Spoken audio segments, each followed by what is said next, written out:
नमस्ते दोस्तों, प्रणाम। एक हम लोग देवी गीत लेके आए हैं। अच्छा लगे तो लाइक सब्सक्राइब कीजिएगा, कमेंट में बताइएगा कि गाना कैसा लगा है।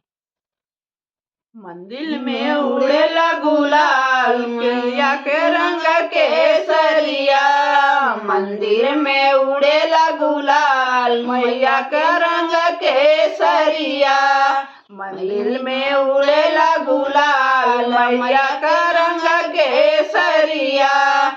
मैया के माथे पे टिकावा शोभे, मैया के माथे पे टिकावा शोभे। नथिया पे उड़ेला गुलाल, मैया का रंग केसरिया। नथिया पे उड़ेला गुलाल, मैया का रंग केसरिया।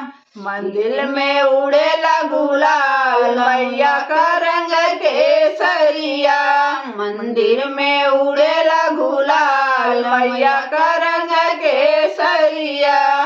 मैया के गले में हरवा शोभे, मैया के गले में हरवा शोभे। झुमका पे उड़ेला गुलाल, मैया का रंग केसरिया। झुमका पे उड़ेला गुलाल, मैया का रंग केसरिया। मंदिर में उड़ेला गुलाल, मैया का रंग केसरिया।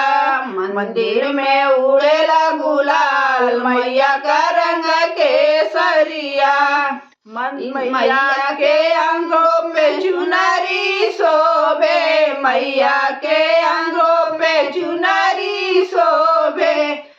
चुड़िया पे उड़ेला गुलाल, मैया का रंग केसरिया।